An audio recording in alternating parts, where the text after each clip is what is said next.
ততবার এই প্রশ্ন ওঠে বাজি না অন্য কিছু। এমন ভয়ঙ্কর ভয়ঙ্কর বিস্ফোরণ হয়, পুরো বাড়ি উড়ে যায়, দূরের গ্রামের গ্লাস ভেঙে যায়।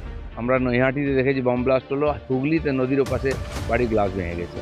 আমি নিজে পিংলাতে গেছি, বর্ধমানে ওখানে গেছি, বারবার ঘটনা ঘটছে। কেন পশ্চিমবাংলায় ঘটনা হয়? এরপরে এই ঘটনার পরে কতজন অ্যারেস্ট হয়, কতজন সাজা পায়, আমরা কিছু জানি না, সব চাপা পড়ে যায়। এগরাতে আমি এমপি ছিলাম, আমার এলাকায় বম ব্লাস্ট হয়েছিল, 7-8 জন মারা গেছিলেন মহিলারা।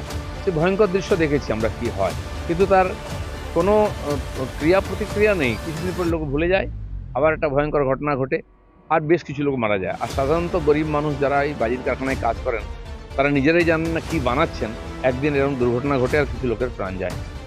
আদৌই সরকার চিন্তিত কিনা এই ধরনের গতিবিধি, এটা অন্তর্ঘাত হওয়ার মতো একটা পরিস্থিতি। সাধারণ বাজি এত পাওয়ারফুল হয় না। কি বানানো হচ্ছে, কোথায় যাচ্ছে, কোথায় আসছে? এর আগে আমরা অভিযোগ শুনেছি পশ্চিমবাংলা থেকে বিভিন্ন রকম বিস্ফোরক বোমা তৈরি হয়ে ঝাড়খণ্ড, বিহার, উড়িষ্যা, এমনকি বাংলাদেশে পর্যন্ত যায়। তো কেন এগুলো চলতে দেওয়া হচ্ছে? এই প্রশ্ন আমাদের, এটা মমতা ব্যানার্জিকে করতে হবে সমাধান, কারণ উনি এই বিষয়গুলো কখনো আলোচনার মধ্যে আনেন না। উনি হিন্দু মুসলমান করবেন, কিন্তু মানুষের প্রাণ যাচ্ছে এটা নিয়ে কিছু করবেন না, কিছু বলবেন না। দাবি করে নাই তদন্ত হোক, কারণ এই সরকার চায় না। আমার মনে হচ্ছে এরা এটাই চাইছে, এ ধরনের ঘটনা ঘটুক, ভয়ের পরিবেশ তৈরি হোক, বিশেষ করে ইলেকশন কাছাকাছি এলে এরকম পরিবেশ তৈরি করে ভোটারদের প্রভাবিত করা হয়, কেউ যেন বাড়ি থেকে না বেরোয়, বা জায়গায় জায়গায় গন্ডগোল দাঙ্গা বাঁধানো হচ্ছে। তো পশ্চিমবাংলার মানুষের পশ্চিমবাংলায় শান্তিতে থাকার দিন শেষ হয়ে গেছে। তো আমরা সেই জন্য কেন্দ্রীয় এজেন্সির হস্তক্ষেপ চাই, যাতে কমপক্ষে সত্য সামনে আসে যে চক্রান্তটা কী করে।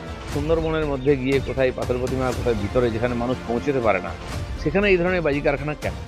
এখানে আমরা জানি চিংড়ি ঘাটাতে, নুঙ্গিতে, এখানে এটা ইন্ডাস্ট্রি হিসেবে আছে, ওখানে বিস্ফোরণ কম হয়। কিন্তু যেখানে নাই, পিংলায় ঘটেছে একই ঘটনা, এটা ঘটলো, মালদাতেও দেখেছি আমরা, ঘটতেই থাকে। এর পিছনে রহস্যটা কি, এটা জানতে হয়। লাইসেন্স ছিল, কিসের লাইসেন্স ছিল? লাইসেন্স তো অনেক কিছু হয়, এই ধরনের বিস্ফোরক তৈরি করার কি লাইসেন্স ছিল? এটা তদন্ত হওয়া উচিত যে ওই বিস্ফোরকটা কী ছিল, এত পাওয়ারফুল কী করে হয়। কারণ বাজির কারখানার লাইসেন্স তো যে কেউ পেয়ে যেতে পারে, কিন্তু সেখানে অন্য কোনো কাজ হচ্ছে কিনা এটা কে দেখবে?